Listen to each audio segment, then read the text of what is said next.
नमस्ते। आज हम बात करेंगे भारत के प्रॉपर्टी मार्केट के एक ऐसे विषय पर जो हर हाउस ओनर को अच्छे से समझ लेना चाहिए। क्या आप भी उस चिंता में हैं कि किराएदार को निकालना मुश्किल हो जाता है? क्या आपके मन में ये डर है कि अगर किराएदार ने भारतीय कानून का हवाला देकर पंगे लिए तो क्या होगा? आखिर एक हाउस ओनर के लिए सबसे सुरक्षित, सेफेस्ट और सबसे फायदेमंद बेनिफिशियल एग्रीमेंट कौन सा है, रेंट एग्रीमेंट या लीव इन लाइसेंस एग्रीमेंट? आइए इसके मुख्य अंतर और घर मालिक के लिए इसके फायदे समझते हैं। मुख्य अंतर, रेंट एग्रीमेंट बनाम लीव इन लाइसेंस एग्रीमेंट। देखिए, इन दोनों समझौतों में मुख्य अंतर इनकी कानूनी स्थिति और शासन करने वाले कानून में है। एक रेंट एग्रीमेंट कानूनी तौर पर एक किराएदारी टेनेंसी बनाता है। इसके तहत संपत्ति का अस्थायी हित और एक्सक्लूसिव पोजेशन किराएदार को सौंप दिया जाता है। भारतीय कानून के संदर्भ में यह अक्सर स्टेट रेंट कंट्रोल एक्ट जैसे महाराष्ट्र रेंट कंट्रोल एक्ट 1999 या अन्य राज्यों के इसी तरह के पुराने कानूनों के दायरे में आ जाता है, जो किराएदार का पक्ष लेते हैं। ये समझौता लंबी अवधि के लिए हो सकता है और इसमें हाउस ओनर का नियंत्रण सीमित होता है, जिससे बेदखली, अविक्शन मुश्किल और समय लेने वाली हो सकती है। इसके विपरीत, लीव इन लाइसेंस एग्रीमेंट केवल एक लाइसेंस बनाता है। ये किराएदार को केवल संपत्ति का पर्सनल राइट टू यूज देता है, जबकि कानूनी कब्जा हमेशा हाउस ओनर के पास ही रहता है।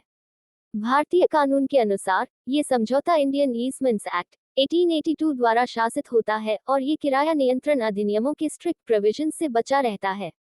सुरक्षा के तौर पर इसे अक्सर 11 महीने के लिए बनाया जाता है। इस समझौते में हाउस ओनर का नियंत्रण अधिक होता है और समझौते की समाप्ति पर संपत्ति वापस लेना आसान होता है। फैसला, हाउस ओनर के लिए लीव इन लाइसेंस एग्रीमेंट ही बेहतर क्यों है?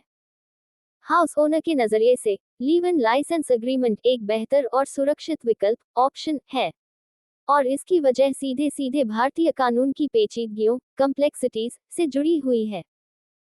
किराया नियंत्रण अधिनियम से कानूनी सुरक्षा। भारत में कई स्टेट रेंट कंट्रोल एक्ट्स दशकों पुराने हैं और किराएदारों को इतनी ज्यादा सुरक्षा देते हैं कि हाउस ओनर के लिए अपनी संपत्ति वापस लेना लगभग नामुमकिन हो जाता है।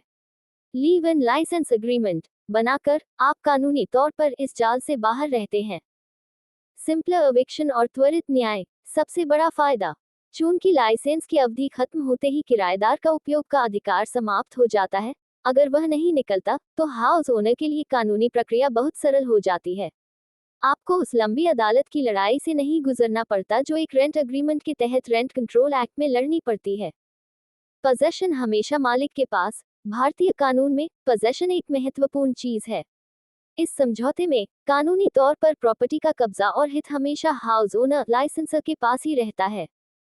तो अगर आप एक हाउस ओनर हैं, तो हमेशा लीव इन लाइसेंस एग्रीमेंट को तरजीह दें।